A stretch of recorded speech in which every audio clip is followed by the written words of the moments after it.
आनंद सद्गुरु साईनाथ महाराज की जय।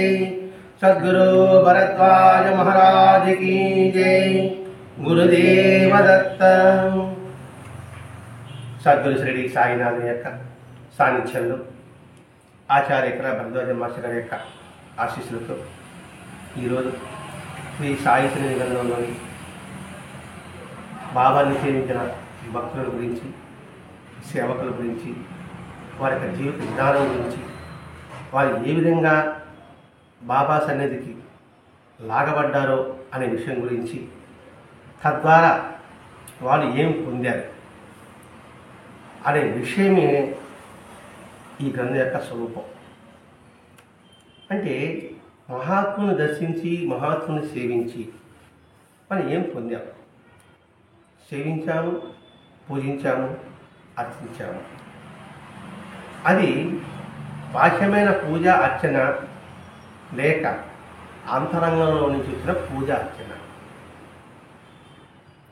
అనే విషయాన్ని మనం గ్రహించుకోవాలి.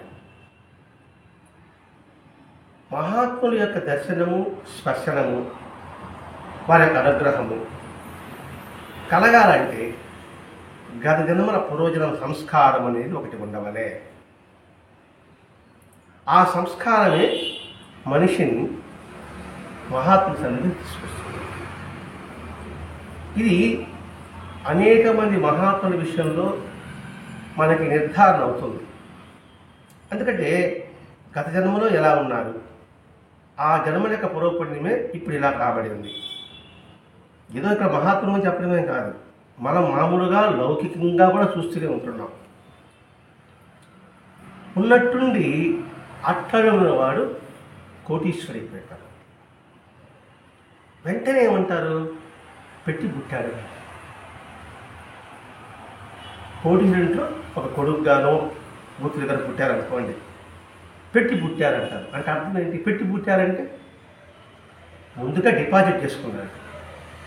డిపాజిట్ చేసుకుంటే పుణ్యం సంపాదించుకున్నాడు. ఆ పుణ్య సంపాదించడం వల్ల కోటీశ్వరునిలో బిడ్డగా పుట్టుండొచ్చు, లేదా కోటీశ్వరుడు యొక్క అంత ధనము, ఐశ్వర్యము అన్నీ అతనికి వచ్చి ఉండొచ్చు.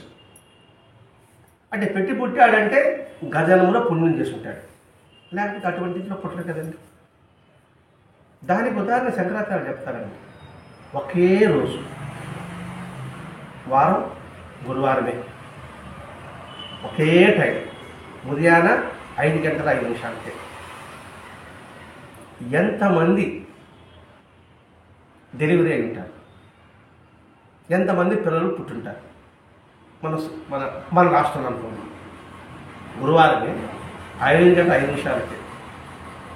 మరి అందరూ ఆ గడియలే, అది అమృత గడియలు కావచ్చు, మంచి గడియలో ఉండొచ్చు కాక, అన్ని ఆ గడియలో పుట్టారు. ఒకడేమో ఏసీ రూమ్లో డెలివరీ అయింది, ఒకరేమో సాధారణ రూమ్లో డెలివరీ అయింది, ఒకరేమో కామన్ రూమ్లో డెలివరీ అయింది, ఒకరేమో చెట్టు కింద డెలివరీ అయ్యారు. కారణం ఏమిటి? అప్పుడు దినాన్ని బాగున్నాయి కదండి, ఒకే నక్షత్రము, ఒకే గడియ కదా. మరి ఎందుకు జరిగింది?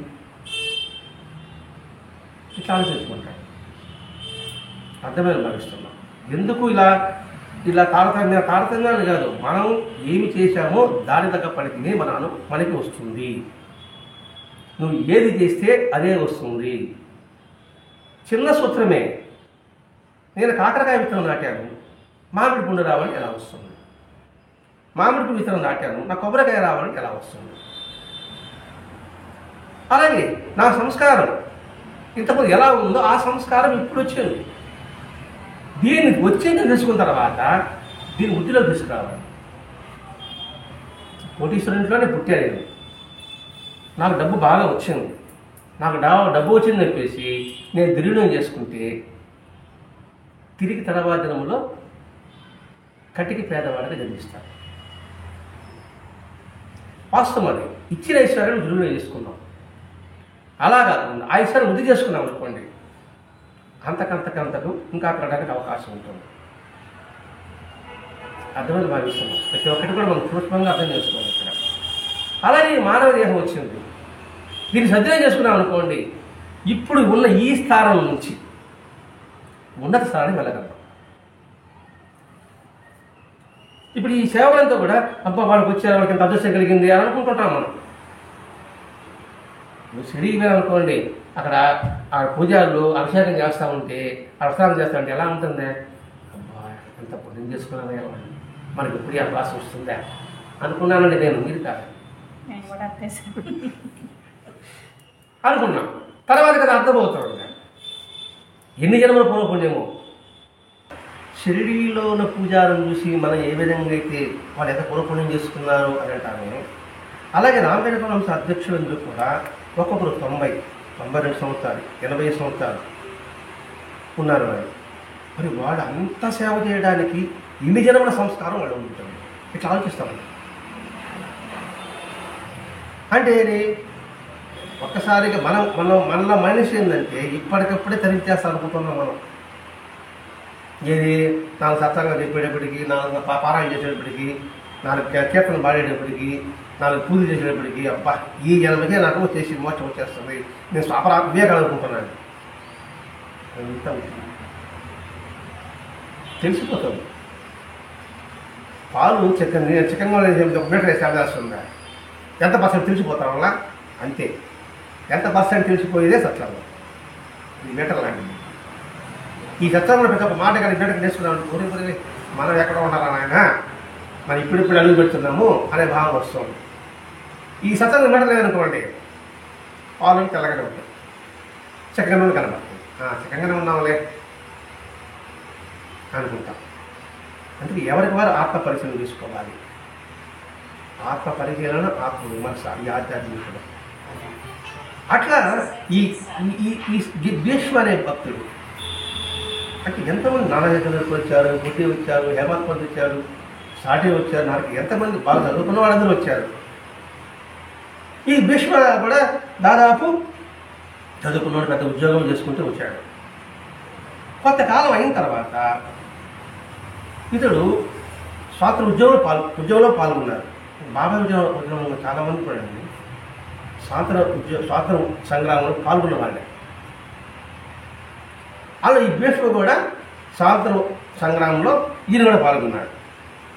కొంతకాలం వ్యవసాయం చేసుకున్నాడు, కొంతకాలం ఉద్యోగం చేసుకున్నాడు, కొంతకాలం స్వాతంత్ర సమయంలో పాల్గొన్నాడు. అలా కాలం గడుస్తున్నప్పుడు కొంతకాలానికి ఆయన భార్య చనిపోయింది. ఎప్పుడైతే భార్య చనిపోయిందో భార్య కుడి భుజం లాంటిది, మనసు వికలమైంది. మనసు వికలమైంది పదం రాష్ట్రానికి. వికలం అంటే చిన్న బెన్నం, మనసు నిలకడ లేని స్థలం. అలా వికలమైపోయినకి కొంతకాలానికి శ్రావణ మాసంలో ఇంకొక కళ వచ్చింది. 1908 వచ్చిన ఆ కళలో ఒక సద్బ్రాహ్మణుడు కనిపించాడు. బాగా త్రిపుండాలు పెట్టుకున్నాడు. ఒక వేరిపోతుంది. అందరూ పూజ చేస్తున్నారని పాతాలని పూలంతా పడున్నాయి. ఆ పాదపడిని ఈయన వెళ్ళాడు స్వప్నంలో. వెళతానే అక్కడ ఒక వార్తాపత్రిక ఉంటే దాని చేతికి ఇచ్చాడు. చేతికిస్తే దానిలో సచ్చిదానంద అని రాస్తుంది.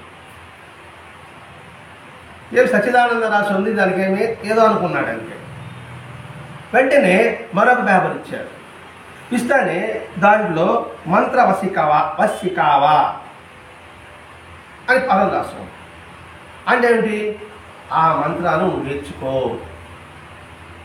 సచ్చిదానంద మంత్రాన్ని నువ్వు చూచి నేర్చుకో, అది జపించు అని రాస్తుంది. సరే సచ్చిదానంద అన్నావు, తన అర్థం ఏమిటి అని అడిగే లోపలే స్వప్నం అర్థమైంది. ఒక మహాత్ముడు స్వప్నం రావాలంటే కూడా వారికి అనుగ్రహం లేనిదే రాదు. ఏ మహాత్ముడైనా సరే వాళ్ళ అనుగ్రహం లేనిదే రాదు. మరి వాళ్ళ అనుగ్రహం పొందాలంటే కొంత అర్హత ముందు ఉండాలి. అర్థం అడిగేటప్పటికి అనర్థమైపోయాడు. సరే కొంత కలత, ఏంటో వచ్చాడు చెప్పాడు, ఏంటి అర్థమని అలా అనుకున్నప్పుడు ఏదో ఒక సాధువ సన్యాసి వచ్చినప్పుడు అది నీ గురువు యొక్క స్వరూపము అని సచ్చిదానంద అనే పదం నీ గురువు యొక్క స్వస్వరూపానికి అది మారు పేరేమో మారు పేరేమో అంటే అసలు పేరు ఉంటుంది అనుకోండి, అసలు పేరు వెంకటరామన్ అనుకోండి, మారు పేరు సచ్చిదానంద అని అయి ఉండొచ్చేమో. ఆయనే ఇలా స్వప్నంలో కనబడి, ఆ రూపంలో కనబడి, ఏది ఒక సద్బ్రాహ్మణ రూపంలో కనబడి నీకు చెప్పాడేమో. ఒక అతనికి బాబా అతని దగ్గరకు వస్తానే, రాజారాం రాజారాం అని స్మరించుని చేస్తాడు ఒక భక్తుడికి. వాడు గురువు గారు ఆ మంత్రం చెప్పుకుంటాడట, దాన్ని మర్చిపోయాడు. దాని బాబా రూపంలో మనం చెప్పించాడు. సాయంత్రం దగ్గరలో వస్తుంది, పేరుకుతున్నాడు. అట్లాగే ఇతనికి మీ గురువు గారు ఆ రూపంలో కనబడి ఆ మంత్రాన్ని నేర్చుకోమన్నారు అని ఒక సాధువు చెప్పాడు. సరే, కొంతకాలం అయిన తర్వాత కపర్దే పరిచయం కావడం, అదితో పాటు షిరిడీకి వచ్చాడు. షిరిడీకి వస్తానే మసీదు అడుగు పెడతానే చిన్నగా నవ్వుతూ బాబా వెంటనే చేతులు జోడించి జై సచ్చిదానంద అన్నమాట. ఎవరికి? దేశం వస్తానే నవ్వుతూ. ఆ నవ్వులు ఏమవుతుంది? ఇంటి మర్చిపోయావా అన్నట్టుకుంటుంది అన్నమాట నవ్వు. జై సచ్చిదానంద అన్నాడు అంటే నీకు తల తిరిగింది. అంతకుముందు వికలమైన ఆ మనస్సు ఒక దగ్గర ధరిచేది, మనశ్శాంతి కలిగింది. పరిపరిగా వెళ్తున్న ఈ మనసుని సాయి సన్నిధి ఒక దగ్గరికి దరి చేర్చింది. అన్నీ ఒక దగ్గరికి అయిపోయికి ఏమవుతుంది? అద్భుతంగా ఉంటుంది. చుక్కలన్నీ పెట్టేశాం ముగ్గుకి, కానీ కలపకపోతే ఎలా ఉంటుంది? కలిపితే అందంగా ఉంటుంది. అలా అక్కడక్కడక్కడ చుక్కలు, అక్కడక్కడ వెళ్ళిన మనసు ఆయన సన్నిధికి వస్తానే మెల్లగా కనిపించాడు. దాంతో జై సచ్చిదానంద అన్నప్పటికీ ఆ మాట వినగానే ఎంత ఆశ్చర్యం వస్తుంది. పోనీ అది ఎవరికి చెప్పాడా అంటే ఎవరికి చెప్పలేదు. ఆ సాధువు చెప్పాడు, కపర్దే కూడా చెప్పలేదు, బాబా చెప్పాడు. అంటే నా కల్లో కనబడింది బాబానేమన్నా? బాబా అంటే ఈ వేషంలో ఉన్నాడే, నాకు త్రిపుండా తెలిసినట్టుగా వచ్చి కనపడ్డాడే. అంటే ఇట్లా పెట్టుకుంటారు కదండి నామా, అట్లా కనపడ్డాడే. ఈయన ముస్లింగా ఉన్నాడే, మరి ఈయనకి కానప్పుడు మరి ఈ మంత్రం ఈయన ఎలా చెప్పాలనుకున్నాడు? ఈ రూపంలో కనబడి ఉంటే బాబా కనబడ్డాడు అనుకోవచ్చు. ఈ రూపం కాదు, వేరే రూపం. మరి నేను ఎలా విశ్వసించేది? ఈ భేదభావం వల్ల ఆయన పాదతీర్థం కూడా తీసుకోలేకపోయాడు. ఏమని? నేను వైష్ణవుడిని, ఈయన ముస్లింగా ఉన్నారు. కానీ అందరూ సద్బ్రాహ్మణులు అందరూ కూడా, పండితులు కూడా బాబా పాదతీర్థం తీసుకుంటున్నారు, ఇతరులు మాత్రం తీసుకోలేదు. అందుకని బాబా కూడా తిరిగేవాడు. అంటే లోపల భావం మనం ఆచరించుకున్నాడు కదా, ఈయన సాయంగా ఉన్నాడే, నా ఆచారం మంట కలిసి పోతే మనకు బాగున్నాడు కదా, అందుకని బాబా కూడా అతనికి మాత్రం ఇచ్చేవాడు కాదు. అంటే మహాత్ములు భావాన్ని ఎరిగి ప్రవర్తిస్తారు. అందుకే మనలో ఏ భావం ఉంటుందో అదే భావం ప్రకటమవుతుంది. దానికి కృష్ణుడు యద్భావం తద్భవత్ అన్నాడు. గోడకి ఒక బంతిని మనం ఎంత వేగంగా తీసుకుపడితే అంత వేగంగా వస్తాం. తేడా కాదు. మన భావాలు ఎలా ఉందో దాని ఫలితం కూడా అలాగే ఉంటుంది. అందుకని మనసు ఎరిగిన వారు మహాత్ముడు. అలా ఇతనికి చేతుడు మానేశాడు. మామూలుగా బాబా ఏ ఆసనం పరుచుకునేవాడు కాదు, ఏదో చిక్కి పోతాము అట్లా వేసుకునేవాడు. భక్తులు ఏం చేశారు? బాగా చిరిగిపోయి నానిపోయి ఉంటే ఒక పెద్ద పరుపు తెచ్చి వేశారు, దాన్ని పక్కన పారేశాడు. బాబా లేడు. వస్తానే బాబా నా పరిపాలన అంటున్నాడు, నా గోడి పట్టేయాలంటున్నాడు. బాబా చిరిగిపోయింది బాబా తీసి పారేశామన్నాడు. కేర్ గోల, పట్ట తెస్తారా తేరా. వెంటనే వేసాడు, ఆ పరుపుని తెచ్చి ఇస్తాడు పారేశాడు. పాదపట్టాకు ఎట్లా తీసుకొచ్చి దాన్ని వేసేంత వరకు ఆయన శాంతించలేదు. అంటే ఇక్కడ మనం గుర్తుపెట్టుకోవాలి, ఎందుకు పట్టుపరుపుని ఆయన తీసుకునేది అంటే ఫకీరు ధర్మం. ఫకీరు మనము అక్కడ వాళ్ళు ఫకీరు అంటారు, మనం సన్యాసులు అంటాం. బాబా నిరాడంబరుడు, ఆయన ఆశ్రమం కూడా గోనిపట్టాలి. ఆ గోనిపట్టాలనేటికి ఆ గోనిపట్టు భక్తి చిక్కిపోయి ఉంటే పెద్ద పరుపు వేయాలని వస్తారు. బాబా దాన్ని తీసేందుకు ఒప్పుకోలేదు. అంటే సన్యాసి ఫకీరు అనేవాళ్ళు ఎటువంటి వస్తువులు వాడాలి? సన్యాసి అనేవాడు పరుపుల మీద పట్టుపరుపుల మీద బంగ్లాల్లో నివసించరాదు అని ఈ బాబా కూడా మనకు తెలియదు అనుకోండి. ములమూడి వెంకటేశ్వర మీరు పేరు వినే ఉంటారు. ఇప్పటి వరకు అది చూసిన వాళ్ళు కొంతమంది ఉంటూ ఉంటారు. ఆయనకి ఇదే మాదిరిగా ఆయనకు వచ్చి పొట్టు పరుపు వేసి దాన్ని కొనుక్కునేవాడు అనమాట. ఒకటి చేసినాడు, మంచి పెద్ద పట్టి చేసినాడు. వెంటనే ఆయన వద్దన్నాడు. ఆయన దాన్ని తీసేంత వరకు ఆయన ఒప్పుకోలేదు. అప్పటికి చేసాడు మళ్ళీ ఇప్పుడు అడగడనేసి వాళ్ళ దుప్పటిని పెద్ద బెడ్షీట్, కాస్ట్లీ బెడ్షీట్ తెచ్చి బ్యాగ్లో పెట్టారు మూల. వెంటనే ఇప్పుడు రాత్రి ఏం చేశాడంటే దాన్ని తీసి చిన్న చిన్న పేర్లు చేసి చెడవారేసి వేసామన్నాడు. ఇది పెట్టుకోండి ఇంక మధ్య చెప్పి ఒక్కొక్క పేరు చేశాడు. ఇంకొకసారి ఆయన వస్తువులే ఉంటాయి కదా, దపలకే ఉండదు, తాటాకి చిన్న లోట అక్కడ ఉంటాయి. దాన్ని పెట్టుకోండి పెద్దోడు బ్యాగ్ ఒకటి ఇచ్చాడు, దాన్ని పెట్టుకుంటాడు. ఇది బంగారు వస్తువులు లాగా అది తీస్తే దాన్ని దుల్ల బారేశాడు. అంటే ఈ స్వయంగా చూసిన వాడు అంటే 1982 వరకు అది జీవించి ఉన్నాడు. మీకు తెలిసే ఉంది. 1982 ఆగస్టు 24 వరకు అది జీవించి ఉన్నాడు. అంటే ఎంత 18 ఒక 23 అంత మొత్తం కలిసి ఎంత 40 సంవత్సరాలు అంత ఎక్కువ లేదు.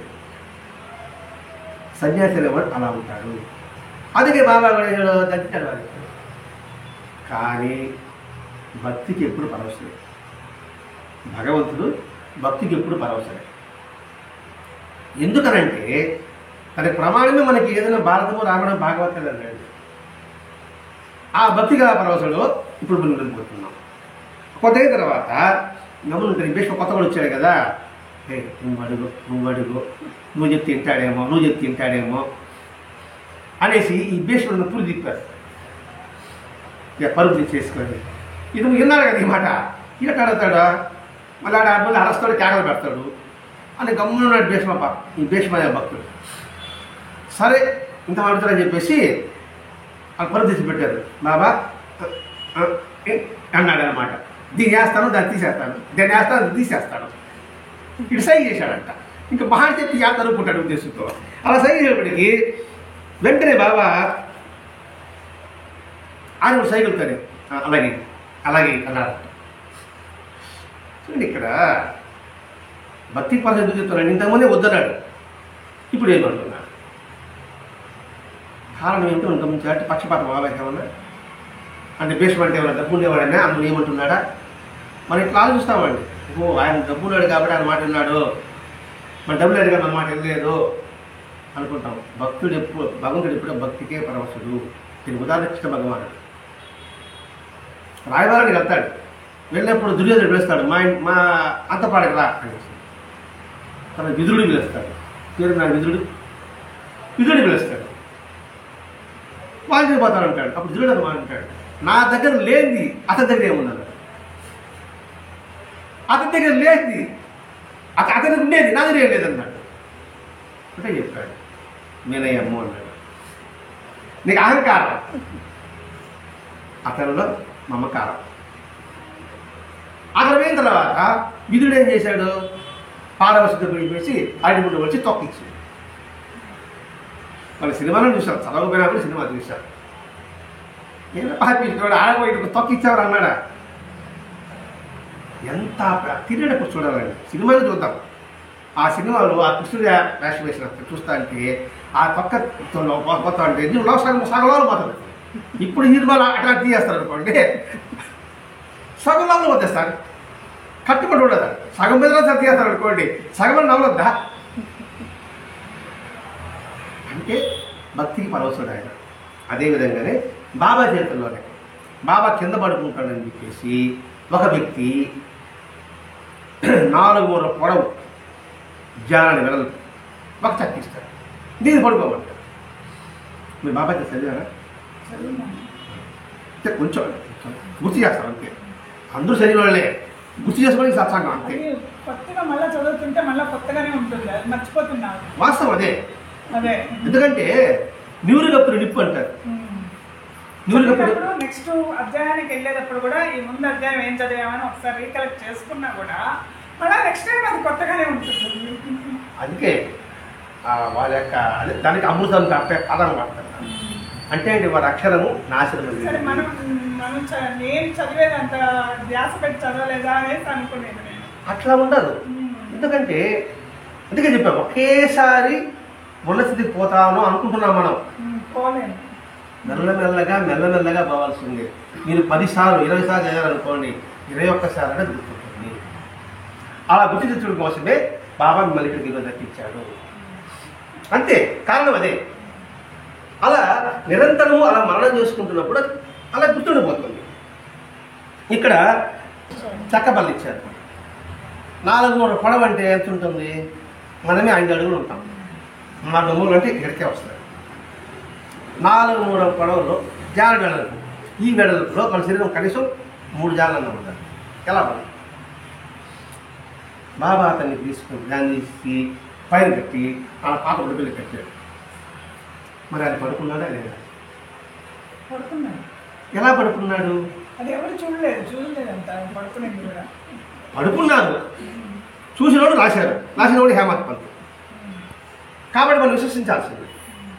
మనం చూడలేదు, రాసిన చూశాడు కదా. ఈ గ్రంథం రాసినోడు హేమంత్ పంత్, ఆధారం మనకు అదే కదా, ఆ చెప్పిన ప్రమాణం కదా, మనం విశ్వసించాలా ఉన్నట్టు కదా. చంద్రంలో అడుగు పెట్టాడు, మనం చూసాము. అంటే విషయం చెప్తున్నాము, చూడలేదు అంటే ఏంటి? వాళ్ళు చెప్పింది ప్రమాణం. అట్లాగే ఇవన్నీ ప్రమాణం ఏంటి? వేదం, వ్యాస భగవాన్, అది ప్రమాణం. వ్యాసభగవాన్ చెప్పండి భారతం, అది ప్రమాణం. భారతం అనేది చూసామా? కానీ అది భారతం అనేది ఏం లేదండి, మన జీవితమే. భారతంలో ఉండేవాళ్ళు ఎవరు? కౌరవులు, పాండవులు. మళ్ళీ కౌరవులు పాండవులు లేరా? ఉండాలి. అందుకని రాముడు మానవుడు రాముడు చెప్పాడు. మరి 4 మూరల జ్ఞానాన్ని వెడల్పు 4 మూరల పొడవులో బాబా ఎలా ఉన్నాడు? దానికి ప్రభావం ఉంటుందండి, ఊరికే ఉండదు. భగవంతుడు మన కోసంగా కుంచుకుపోతాడు. ఎలా అండి తమాషాగా ఉంది అని మీరు అడగచ్చు. భగవంతుడు ఉంది, విశ్వవ్యాపకుడు, విశ్వమంతా ఆయన ఉన్నాడు. విశ్వమంతా ఆయన ఉంటే ఆయన చుట్టూ మనం ప్రదర్శన చేయగలమా? అందుకని భగవంతుడు ఒక రూపం ధరించాడు. అది శివలింగం అనండి, విష్ణువు అనండి, రాముడు అనండి, కృష్ణుడు అనండి. తగ్గాడు కాబట్టి మనం ప్రదర్శన చేసుకుంటాను గుళ్ళో. అది చేయగలమా? అంటే భగవంతుడు భక్తుడికి పరవశుడు. ఈ గది నిండా వస్తువులు అంటే మనం మనకు రాలేము. అప్పుడు ఈ అమ్మగారు ఏం చేశారు? వస్తువులన్నీ తీసేసారు, మనం కూర్చోడు ఇంట్లో ఉంటారు. అందుకని అది సత్యం నమ్మాలి. సత్యం తప్పాలి కదా, సత్యమే అంతే. బాబా ఆ జానపడి ఎడబడుకున్నాడు అంటే ఇలా పడుకున్నాడు, తను కుంచెపోయినాడు. మన భగవంతుని ప్రదర్శన చేయాలి, మనం ప్రదర్శన చేయలేం కదా. ఆయన కుంచెపోయినాడు కాబట్టి ప్రదర్శన చేయగలిగాం. అది దీని అర్థం. అందుకని ఇక్కడ ఈ భీష్మ చెప్పిన దానికి సరే అన్నాడు. అంతే తర్వాత బాబా ఏం చేశాడు? మేము సర్వత్రా సంచరిస్తున్నాము. ఈ బాబాయ్ పెద్ద ఒక మాట మనం గ్రహించాలండి. మేము సర్వత్రా సంచరిస్తున్నాం అన్నాడు. మేమన్నాడు పదం వాడాడు, నేనన్న పదం వాడాడు. నేనంటే అహంకారానికి చిహ్నం, మేమన్నది వినయానికి చిహ్నం. నేను నాది అనుకోవడం అహంకారానికి పెద్ద పెట్టదు. మనము మనదనేది వినయానికి అది గమనించాలి మనం. మేము సర్వత్రా సంచరిస్తున్నాము. సర్వత్రా సంచరిస్తున్నాము అంటే ఏమిటి? తిరుగుతున్నాము. సర్వత్రా గాలి ఉంది, గాలి భగవంతుడు, నిప్పు భగవంతుడు, భూమి భగవంతుడు, ఆకాశం భగవంతుడు, నీరు భగవంతుడు. పంచిభూతాలే భగవస్వరూపం. మేము సర్వత్రా సంతరిస్తున్నాం. ఇది ముందేమైంది? ఈయన సాయిగా ఉన్నాడే, నా కళ్ళు విష్ణువుగా బ్రాహ్మణుడు కనపడ్డాడే. అంటే ఏంటి? భగవంతుడు అంటే ఒక రూపం, కృష్ణుడా అంటే ఈ రూపం అంతే. కృష్ణుడు విశ్వరూప సందర్శించాడు కదండి. విశ్వరూప సందర్శనం మనం కూడా చూసాం సినిమాల్లో. కృష్ణుడు అనేది పెద్దగా దిగినట్టుగా ఆ కృష్ణుడిలోనే సముద్రాలు, కొండలు, కోనలు, చెట్లు, పొట్టలు, పక్షులు, జీవులు అన్నీ ఉన్నాయి. అంతా ఆయన స్వరూపం అది. అదే మనం ఎంతవరకు గుర్తుపెట్టుకుంటున్నాం? అది గుర్తుపెట్టుకోవడం అదే బాబా వచ్చాడండి. సర్వత్రా నేను సంతరిస్తున్నాను అంటూ ఈ నుండి నాగపూర్లో మరి అన్నాడు, బొంబాయి, పూనా, నాగపూర్లో నేనున్నాను రా అన్నాడు. ఆ నగరాలన్నీ కూడా రామమని తెలిసిందా మిత్రమా అన్నాడు. ఏది బొంబాయి, పూనా, సతారా, నాగపూర్లో అంతా కూడా ఆ నగరాలన్నీ రామమయమే అన్నాడు. ఇక్కడ రామమయమే అన్నాడు కదండి. దానికి అర్థం తెలుసుకోవాలండి. ఏదో పదం వెళ్ళిపోవడం కాదు. రామమయం అంటే కృష్ణమయం ఎందుకని లేదు? ప్రశ్న మనం వేసుకోవాలండి. అది వరదాది భాష చెప్పడం. ఏదో చదువుకుంటే వెళ్ళిపోవడం కాదు. ఒక్కొక్క పదం అంతరాదు మనం గ్రహించాలి. రామ అంటే ఏంటి? రామ అంటే ఏంటి? శబ్దము. అంటే రామ అంటే రాముడు. అంటే ఈ నగరాలంతా రాముడు ఉన్నాడనా? అదే మనం అనుకుంటాం. అంతే కదమ్మా. ఆ నగరాన్ని రామమయమే అంటే ఓహో ఆ నగరాలంతా రాముడు ఫోటో, రాముడు విగ్రహాలు ఉన్నాయి కాబట్టి అని అనుకుంటాం మనం. రామ అంటే ధర్మం. రామో విగ్రహ ధర్మ అని చెప్పాడు. రాముడు అంటే ఈ దేహం కాదు అని రాముడు చెప్పాడండి. రాముడు అంటే ధర్మం. రామమయమే అంటే ఏమిటి? నాగపూర్ ఏ రాష్ట్రంలో ఉంది? అర్థం చెప్పలేరా? బాంబే ఏ రాష్ట్రంలో ఉంది? పూనా ఏ రాష్ట్రంలో ఉంది? సతారా ఏ రాష్ట్రంలో ఉంది? మహారాష్ట్రలోనే అనేక మంది మహాత్ములు జన్మించారు. నామదేవుడు, ఏకనాథుడు, సతీ సక్కుబాయి, సతీ సుమతులు, వీళ్ళందరూ ఆ ప్రాంతంలో జన్మించారు. అంటే ఆ ప్రాంతంలో ధర్మం ఎక్కువగా ఉంది కాబట్టి అర్థమేదని భావిస్తున్నాం. అంటే ఏదో ఉంటే రాముడు అంటే ఆ ప్రాంతం అంతా కూడా తుకారాం అక్కడే కదా. కాబట్టి ఆ ప్రాంత రామమే, ఆ ప్రాంత ధర్మం ఉంది కాబట్టి మహాత్ములందరూ ఉన్నారు నాయన. ధర్మముకి రూపాలే ఉండదు, అన్ని రూపాలు కలిసి ఒక ధర్మము అని చెప్పడం ఈయనకి. ఇదైతే నేను బ్రాహ్మణుడు అనుకుంటున్నాడు కదా. ఈ భీష్మనే అవుతాడు. భీష్మని భక్తుడి గురించి మాట్లాడుకుంటున్నాను. బాబా దగ్గరికి భీష్మని భక్తుడు వస్తాడు.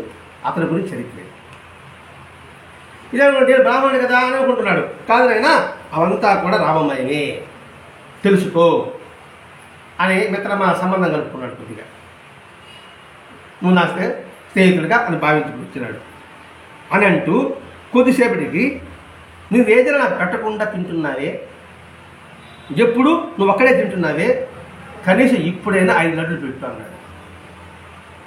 లడ్డు తింటాడు బాబాయ్ అన్నాడు. నువ్వెప్పుడు ఎవరు నాకు పెట్టకుండా నువ్వు ఒక్కడే తింటుంటావు, ఇప్పుడు నాకు 5 లడ్డులు పెట్టన్నాడు. ఏమిటి దీని అర్థం అని పిచ్చి మాట్లాడుకోవాలా మనం? మనకు దాని అర్థం భావం అవుతుంది అనుకోవాలా? ఇట్లా ఆలోచిస్తారు. ఎందుకంటే మనం ఆధ్యాత్మికతలో ఆలోచన లేకుండా చేసుకుంటున్నాం. అది ఏ పూజలు కావచ్చు, వ్రతాలు కావచ్చు, దీక్షలు కావచ్చు, నామస్మరణ కావచ్చు, తెలిసి చేస్తున్నామా తెలియకుండా చేసుకుంటున్నామా? తెలిసి చేసేది చాలా తక్కువ. తెలుసుకొని చేయమని చెప్తున్నాడు ఇక్కడ. అంటే ఏమిటి? గుడ్డిగా ఫాలో అవ్వడం కాదు, తెలుసుకొని యాంత్రికం కాకూడదు, సజీవం అవ్వాలి. మనం ఎటు పూజ చేస్తున్నట్టు ఖర్చు పెడుతున్నాం కదండి. ఖర్చు పెట్టాలని అర్థం చేసుకోవాలి కదండి. సత్యనారాయణ వ్రతము, సత్యనారాయణ వ్రతం చేస్తున్నారు. ఎందుకు సత్యనారాయణ వ్రతం ఉద్దేశం ఏంటి మీకు తెలిసి చెప్పండి.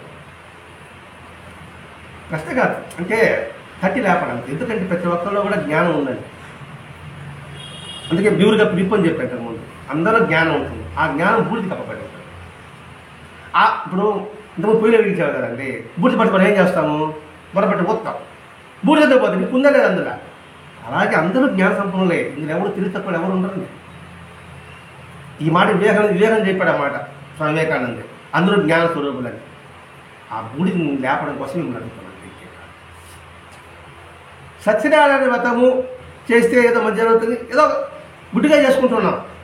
సత్యనారాయణ వ్రతము, సత్యమే నారాయణగా నువ్వు భావించగలిగితే ఆ వ్రతం. దాంట్లో కథలు ఉన్నాయి కదండి, ఇదే కథలు. ప్రసాదం ఇస్తాడు, ఆ తిరగ వెళ్ళిపోతాడు, వాడు పడ మునిగిపోతుంది, ముంచేస్తాడు. అంత కట్టేస్తాడు దేవుడా. ప్రసాదం తీసుకపోతే ముంచేస్తాడు. వాడు దేవుడు ఎట్టాలండి, మనిషి ఎత్తి చేస్తాడు. నాకు ద్రోహం చేశావు కాబట్టి, నేను చెప్పిన మాట వెళ్ళలేదు కాబట్టి నీ నాశనం నేను కోరుకుంటా. మనకి దేవుడు కదా, మరి ఎందుకు ఆ కథ వచ్చి అందుకు ఇచ్చారు?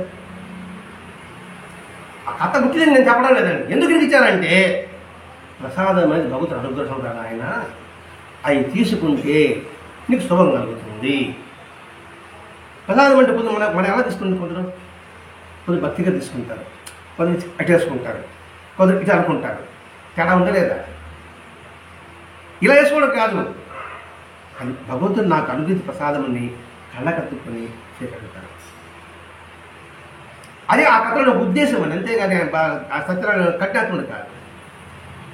ఇప్పుడు తెలుసుకున్నాం అనుకోండి, నేను ప్రసాదము ఇటు అన్ను, నాకు ఎక్కువ కావాలని అడగను నేనండి, ఎత్తిన ప్రసాదమే కదా అది నాకు అనుగ్రహం ఇంతకు వచ్చిందా అని కళ్ళకత్తుకు తీసుకుంటాను. ఇప్పుడు దీనివల్ల ఉపయోగం ఉందా లేదా అది తెలుసుకుంటాడు. ఇక లడ్లు అడిగాడు, ఏమిటి లడ్లు? నువ్వు పెట్టకుండా ఏం తిన్నాను? డీప్గా చదవలేము, మీరైతే ఎక్స్ప్లెయిన్ చేస్తున్నారు కాబట్టి ఈచ్ అండ్ ఎవ్రీ వర్డ్ అర్థం అవుతుంది. మేము ఏదో చదువుకొని వెళ్ళిపోతాము. అందరూ నేను అంతేనండి. నేను 20 సంవత్సరాలు చదివా. ఆ భరద్వాజ మహర్షి గారు తెలుసు, మీ పేరు గారు ఇప్పుడు ఇక్కడ భరద్వాజ మహర్షి గారు, ఆయన ఐఏఎస్ కలెక్టర్ పాస్, కలెక్టర్ ఉద్యోగం వెళ్ళా, ప్రొఫెసర్గా విద్యానగర్ తెలుసా, కోటావాకర్ అక్కడ ఎన్బీ కాలేజీలో ప్రొఫెసర్, ఇంగ్లీష్ ప్రొఫెసర్గా పనిచేశాడు. ఆయన ఎందుకు కలెక్టర్ ఉద్యోగం వదులుకున్నాడంటే అది తన పొట్ట తన కోసమే ఉంటుంది. అది ప్రొఫెసర్ అనుకోండి, ఎంతమంది కలెక్టర్ని తయారు చేయగలరు.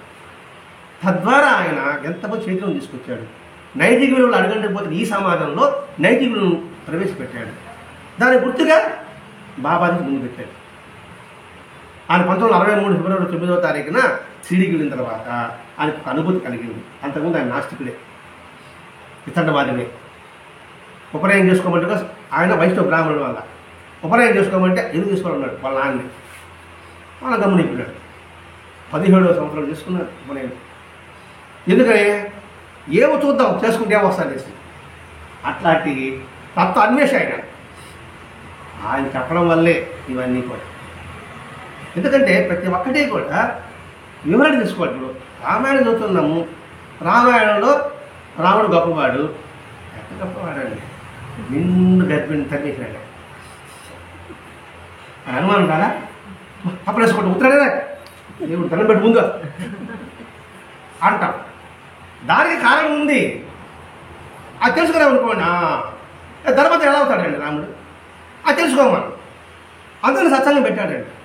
ఈ సత్సంగం అనేది కొత్తగా నేను పెట్టడం, మార్చిగా పెట్టడం కాదండి. ఇంతకుముందు సాయంకాలం అయితే పురాణ ప్రవచనం ఉండేది, చిన్నప్పుడు మీరు చూస్తూ ఉంటారు. అదంతా ఎక్కడికి పోయినాయి, ఇప్పుడు కనుమరుగైపోయింది.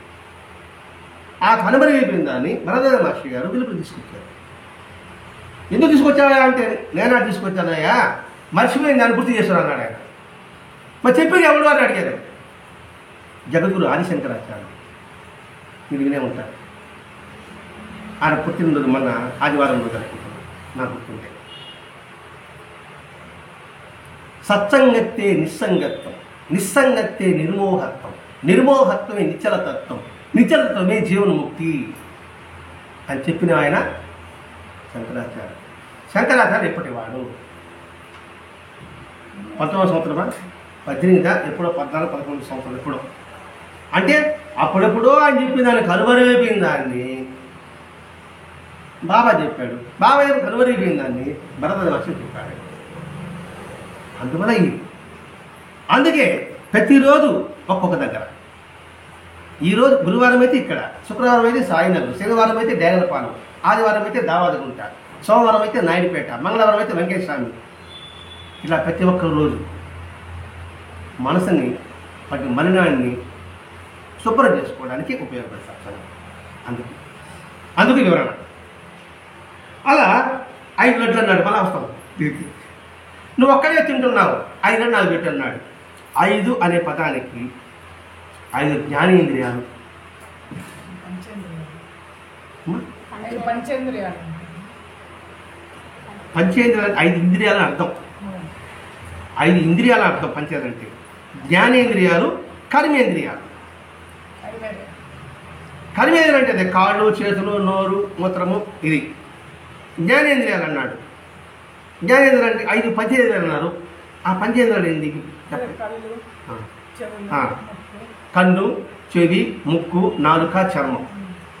దాన్ని జ్ఞానేంద్రియాలు పేరు. పంచేంద్రియాలు జ్ఞానేంద్రియాలు పేరు వచ్చింది. ఎందుకు జ్ఞానేంద్రియాలు పేరు వచ్చింది? మళ్ళీ ప్రశ్న. అన్నీ పెరగాల్సిందే. లోతుగా పోతే సముద్రంలో ఎంత లోతుగా పోతే ముత్యాలు దొరుకుతాయి. జ్ఞాని ఎట్టుంటాడు? పొంగడు వాడు స్థితప్రజ్ఞ అంటారు. కన్ను మంచి చూస్తే చెడు చూస్తుంది, చెడు చూసేందుకు కన్ను తిరిగేసుకుంటుందా?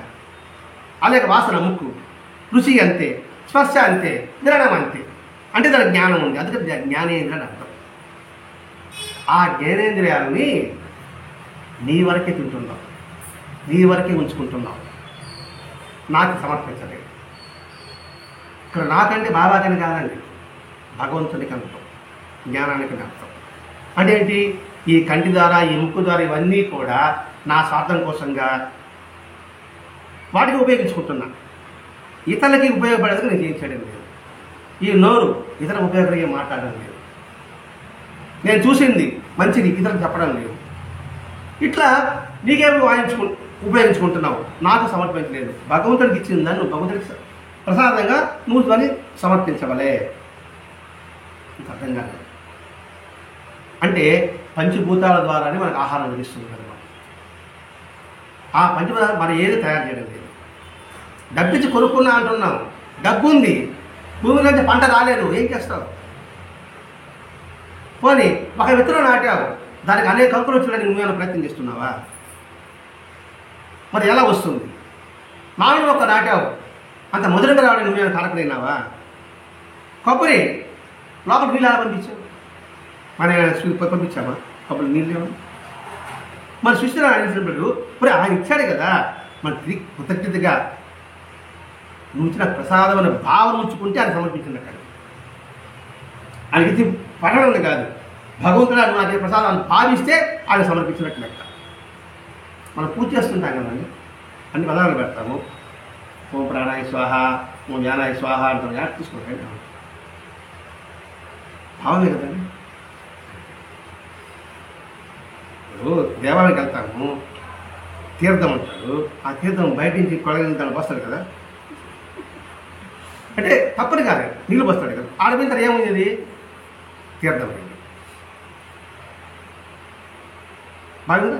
అంటే అక్కడ పెడతారే అది తీర్థమైంది. అంటే మహాపురుష అర్థం ఉంటే అది తీర్థం. అప్పుడే అది తీర్థంగా తీసుకుంటున్నాం, బయట కొలా నీళ్ళు అంటున్నాం.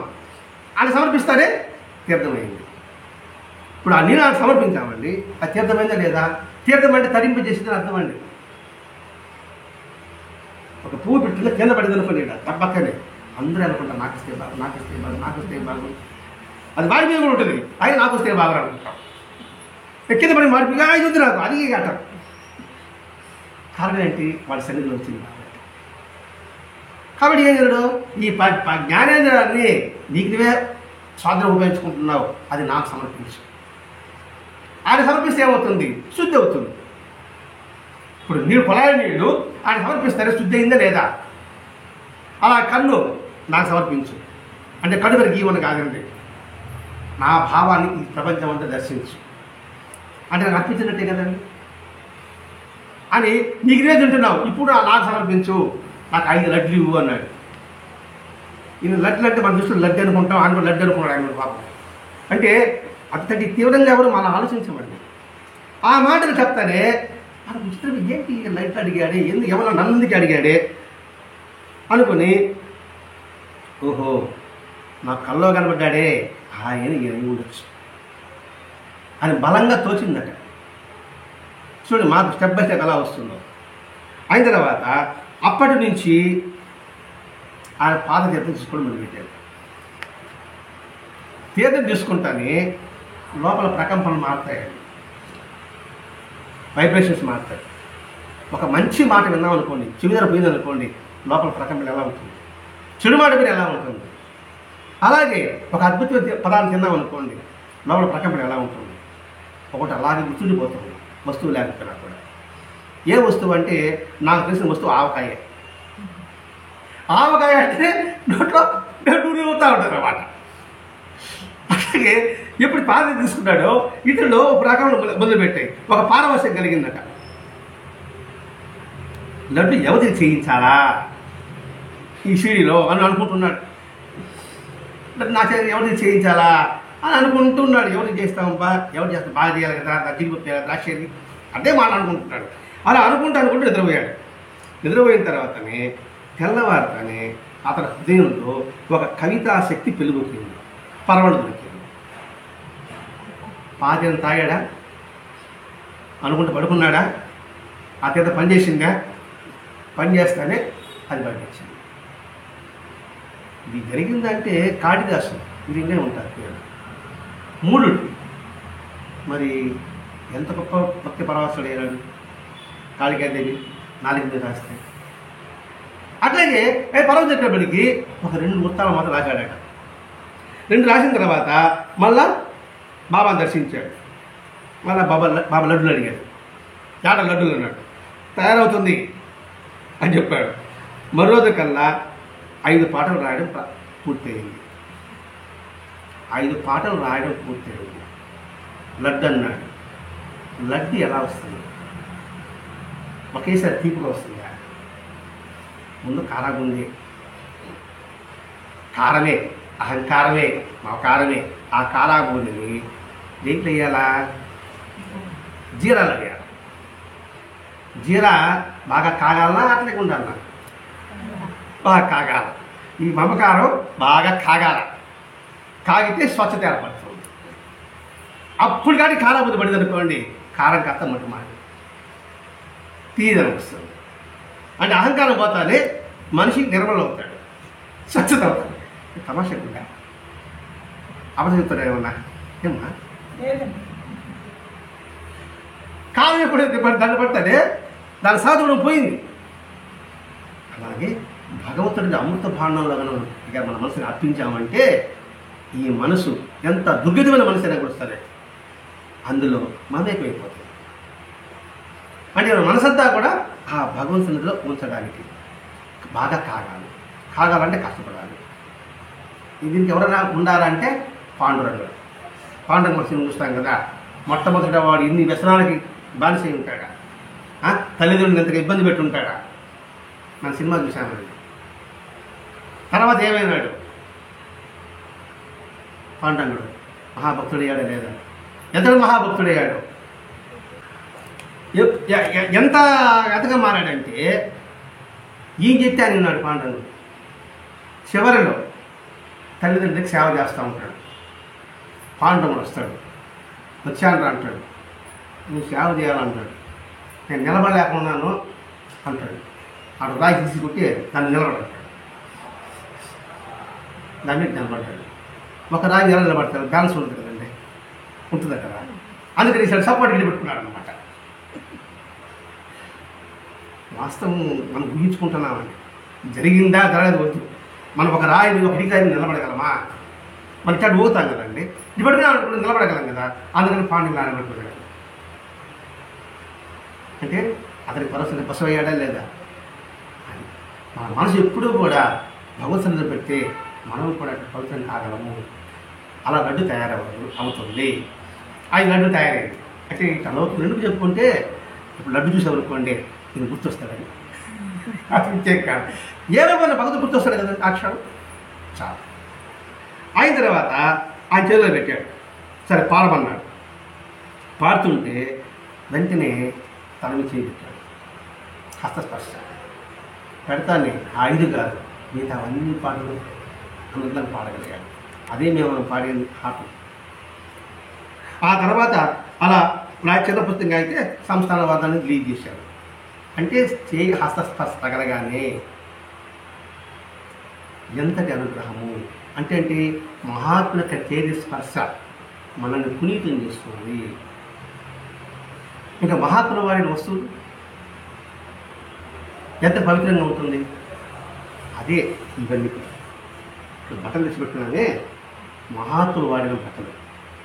ఇందులో మన వెంకటేశ్వర ఉంటారు కదా, వెంకటేశ్వర నాగేతాత గారు అనుసారం ఉన్నాడు, ఆయన వేసుకున్న వస్త్రం. అలాగే గోపాల్ బాబా గారు అని పిఠాపురంలో ఉన్నారు, ఆయన వేసుకున్న వస్త్రం. ఇక్కడ వస్త్రం ఉందంటే వాడు ఇక్కడ ఈ రూపంలో వచ్చారని.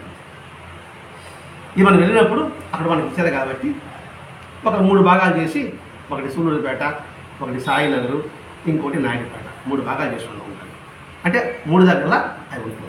అంటే మహాత్ముల స్పర్శతో ఉంది కాబట్టి ఇది ఎంతో పవిత్రమైనది. అందుకని నేను అనుకోబోతారు కాబట్టి వెళ్ళేటప్పుడు నమస్కారం చేసుకోవాలి. ఇలా తల మీద స్పర్శపడతానే అతనికి ఆవేశం, అంటే లోపల ఉన్న శక్తి అంతా కూడా బయటకు వచ్చింది. అంటే శక్తి మనలోనే ఉంది. ప్రతి ఒక్కరిలో శక్తి ఉందండి, ప్రతి ఒక్కరిలో పవర్ ఉంది. ఏడుందండి అనుకుని మీకు అనుమానం రావచ్చు. ఈ ఫోన్ ఉంది, ఇటంటనే మనకి శక్తి లేదు అంటుందండి. అంతకుముందు ఒక చిన్న చీల మార్గం దాంతో కొట్టేవాడు. ఇప్పుడు ఇట అంటాడు. అంటే దీని పవర్ లేకపోతే గాలి అంటే మన శక్తి ఉందని అర్థం. ప్రధానంగా ప్రతి ఒక్కరిలో జ్ఞానశక్తి ఒకటి ఉంది, దాన్ని తట్టి లేపుతాడు మహాత్ముడు. అలా చేసిన తర్వాత మామూలుగా బాబా అనవసరంగా తిట్టేవాళ్ళప్పటికీ తృష్టిరాడైన భావన ఉంటుంది. ఒకడు తార్కాడని ఒకడు ఆత్మారాన్ని తార్కాడప్పుడు ఏంటి బాబా అన్నది చెప్తానాడే, అందరూ ఆయన చూడమంటున్నారే, నేను వెళితే ఆయన తిట్టాడంటే ఏమన్నా నేను ఆయన దర్శనానికి వెళ్ళను అనుకున్నప్పుడు వెళ్ళాడు. వెళ్తానే మామూలుగా మాట్లాడాడు. అంటే అతను భావాన్ని గుర్తించాడు కదా. ఈ సంఘటన ఏంటి, మన భావాలు ఎప్పుడు భగవంతుడు తెలుస్తూనే ఉంటుంది. మంచి ఉంటే మంచి, చెడు ఉంటే చెడు. మనం చేసే పని ఎదుటి వారికి నీకు తెలియలేకపోవచ్చు నేను చేసే పని, కానీ నేను ఏ పని చేసినా ఏం ఆలోచించినా ఆయన చేస్తాను. అందుకే ఆయన చిత్రంగా ఉంటాడు, గుప్తంగా రాస్తాడు. అందుకే చిత్రగుప్తుడు. చిత్రంగా కంటి కనబడ్డాడు, గుప్తంగా ఉంటాడు అనమాట, రాస్తూ ఉంటాడు. వాటి పని రాసేస్తాను వాటి అంతే. అట్లాగే ఇతని భావాలు కూడా ఈ తారకాడు భావాలు అంటే మనసులో ఆ భావన అనుకున్నాడు, అంత దగ్గర చేయలేదు. ఇలా ఈ సంఘటన ద్వారా మనం తెలుసుకోవాల్సిన సూక్ష్మం ఏమిటి, ఈ భీష్మ ద్వారా భగవంతుడు స్వప్నంలో వస్తే వారి అనుగ్రహం తప్పకుండా మనకి ముందుకు వెళ్తుంది. మనం ఎంత అనుగ్రహం ఉంటే తప్ప వాళ్ళ స్వప్నంలోకి రారు. వాళ్ళు ఎంత అనుగ్రహం ఉంటే తప్ప మన ముందుకి సమావేశం కాము. ఇది 100% సత్యం. అనుగ్రహం ఉంటేనే ఇటువంటి భావాల వల్ల కలుగుతుంది. కాబట్టి అది ఎప్పుడు కలిగినప్పుడు దాన్ని కప్పించుకుంటుంది. ఇప్పుడు కలిగింది కదా, దీన్ని కప్పించుకునే ప్రయత్నం చేయాలి. ఇలా వాళ్ళు చెప్పిన ఉపదేశం ఏమని చెప్పాడు, సచ్చిదానందం చెప్పాడు కదా. దాన్ని బట్టి నాకు అసలు పాయింట్ సచ్చిదానంద అర్థమైంది. ఇప్పుడు అర్థం సచ్చిదానంద అన్నాడు కదా, దానికి అర్థం తీసుకుందాం. వాళ్ళు చెప్పిన మంత్రం అది ఉపదేశం అనేది అది ఆదేశంగా తీసుకోవాలి. అది తీసుకున్న తర్వాత ఇంకెక్కడికి వెళ్ళాల్సిన అవసరం ఉంటుంది. అయిన తర్వాత బాబా సన్నిధిలోనే ఇతడు చిరకాలం ఉంటూ ఆ తర్వాత నాగపుణ్ణని తన తల్లి వదిలిపెట్టాడు. సరే, ఈడికి ఈ చిత్ర పరిసమాప్తం. సచ్చిదానంద అన్నాడు కదా, మనం కూడా అంటాం. ఏమిటి సచ్చిదానంద అంటే అర్థం ఏమిటి? సద్గురువు అంటే గురువు, సాయినాథ్ వచ్చేసినది. సచ్చిదానంద అన్నాడు కదా, ఈయన సచ్చిదానంద అన్నాడు. సచ్చిదానంద అంటే అర్థం ఏమిటి? సత్ అంటే శాశ్వతము, ఎప్పుడు ఉండేది సత్ అంటే. చిత్ అంటే జ్ఞానము, ఆనందము అంటే దానికి వివరణ చెప్పండి. అదేమిటి? శాశ్వతమైన జ్ఞాన స్వరూపుడైన రూపంతో కలిగిన వ్యతిరేక స్వరూపము. అంటే శాశ్వతమైన జ్ఞానం కలిగిన వాడు, అటువంటి స్వరూపుడు సచ్చిత్ ఆనంద స్వరూపుడు. అటువంటి స్వరూపుడు కలిగిన వాడు పరమాత్ముడు. నిత్యము శాశ్వతమైన జ్ఞానం ఎరుగుతో ఉంటే మనకు ఆనందం. సింపుల్ చెప్పుకుందాం. లివ్ ఇన్ ప్రజెంట్, వర్తమానంలో ఉంటే ఆనందం. పాస్ట్ ఫ్యూచర్లో ఉంటే ఆనందం ఉంది. పాస్ట్ ఫ్యూచర్ భూతకాలం వర్తమాన కాలం. పాస్ట్ దుఃఖం, ఫ్యూచర్ భయం కదా. పాస్ట్ జరిగిన గురించి బాధపడతా కూర్చుంటాం, ఫ్యూచర్ ఏం జరుగుతుంది ఏమో భయం, ప్రజెంట్ ఆనందం ఉంటుంది. బాగా మనకి అర్థమవుతుంది. ఒక బగిరిపల్లి మాటి మనకి ఇచ్చిన తర్వాత మనం టీవీ చూస్తాం, మాట్లాడుతూ తిన్నాం అనుకోండి, ఎలా ఉందంటే బాగుందంటాం అంతే, దాన్ని సంపూర్ణంగా ఆస్వాదించలేదు. నా బోటుగాడు తింటా ఉంటే అడిగి పెట్టేసి ఉంటారు, మళ్ళీ అలా కట్టమని నేను పెట్టే తినేసామంట. నేను మాట్లాడతాను, టీవీ చూస్తాను, తిరిగి వచ్చాను, ఆ రుచి కోల్పోయాను లేదా. అలాగే లివింగ్ ప్రజెంట్లో ఉంటే ఎప్పుడు ఆనందం. అంటే ఏంటి, ఇప్పుడు దొరికిన దాన్ని నువ్వు సద్వినియోగం చేసుకో, ఆనందాన్ని ఆస్వాదించగలవు. అలా ఉంటే వాడు సచ్చిదానంద స్వరూపుడు, వాడు ఎప్పుడు ఆనందంగానే ఉంటాడు, జ్ఞానంగానే ఉంటాడు. నేను చూడలేదని అంటాం, మనం చూసింది కృష్ణుడు చూసుంటాం. కృష్ణుడు చూసామా సినిమాలో అండి, మనం కృష్ణుడు యాడ్ చూస్తామా, అంత సినిమా మనకి లేదు లేండి. సినిమాలో చూస్తున్నాం లేదా చదవడం చూస్తుంటాం అంతే, బొమ్మ చూస్తుంటాం. కృష్ణుడు పుట్టుక నుంచి కష్టమే అంతే కదా. తెలుగులో పుట్టా, మళ్ళీ అక్కడి నుంచి ఏమన్నా దాటా, ఆడుంటేనా ఎక్కువతనంలో వాళ్ళు వీళ్ళు వచ్చి సంపడానికి వచ్చా. ఆ తర్వాత ఇంకా ద్వారకలో ఉండా, మధురలో ఉండా, కురుచేత యుద్ధంలో ఉండా. ఎక్కడైనా ఆయన ముఖంలో చిరునవ్వు లేకుండా మనం చూసామా? చూసామంటే చిరునవ్వు ఉన్నాడు కదండి. నిజంగా సినిమా చూడకపోయినా సినిమాలో మనం చూడలేదు, ప్రతిరూపమే కదండి. ఎక్కడైనా చిరునవ్వు లేకుండా ఉన్నాడు ఆయన అంటే ఆయనకే సచ్చిదానందుడు. అటువంటి తత్వం కలిగిన ప్రతి ఒక్కరు కూడా ఇటువంటి మహాత్ములు. ఆ తత్వం చెప్పడమే ఈరోజు మనకి వరదాద మాస్టర్ గారు ఈ గ్రంథాన్ని అందించి ఒక్కొక్క తత్వాన్ని, ఇదే కాదు బాబా యొక్క లీలలో, బాబా యొక్క బోధలో అంతరార్థం తెలుసుకోండి. బాబా అన్నం వండాడు, కలబెట్టాడు. దేంతో కలబెట్టాడు? కాలిందా? కాదు. అదే బాబా బిడ్డ నిప్పులో పడిపోతాడంటే పట్టుకున్నాడు, అప్పుడు చెయ్యి కాలిందా? చెయ్యి కాలింది. సినిమా చూసాను కదా, గమనించే మనం కాలింది. అదేంటిది? అప్పుడు కాలింది, ఇప్పుడు ఇది కాలింది. దానికి వివరణ ఉందండి. అందుకే మాస్టర్ గారి సత్సంగం ద్వారా అసలు వాస్తవం తెలుసుకోండి. అసలు రామాయణం చెప్పుకోవడం చాలా కష్టం ఉంది. ఎన్ని భావనలు అసలు భాగవతంలో కానీ భారతంలో కానీ. అలాగే నయనాలు పేర్లు ఉంటాయి, 63 నయనాలు, వాళ్ళ యొక్క జీవితం. ఆళ్వారు 12 మంది ఆళ్వారు, వాళ్ళ యొక్క జీవితం. అవన్నీ మనసుకి మనకి మహాత్మ అందించారండి.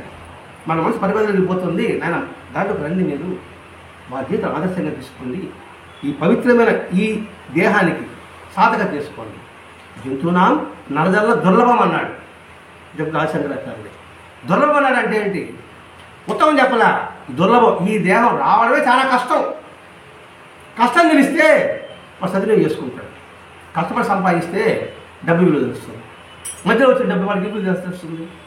అది తెలుసుకోమని జంతువునాం నరజల్ల దుర్లభం అని చెప్పాడండి రాజశంకరాచార్యుడు.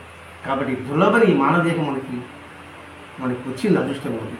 దీన్ని సద్వినియోగం చేసుకోవడానికి భగవత్ జ్ఞానం, ఆ జ్ఞానతత్వాన్ని మనందరం అలా పెంచుకుంటూ హృదయం నింపుకుంటుంటే మనసు ఎప్పుడూ కూడా సచ్చిదానందంలో మనం ఉండగలము. అది ఈరోజు మనకి మాస్టర్ గారు మనకి అందించారు. స్వస్తి. శ్రీ సచిదానంద సద్గురు సాయినాథ్ మహారాజ్ కీ జై, సద్గురు భరద్వాజ్ మహారాజ్ కీ జై, గురుదేవ దత్త.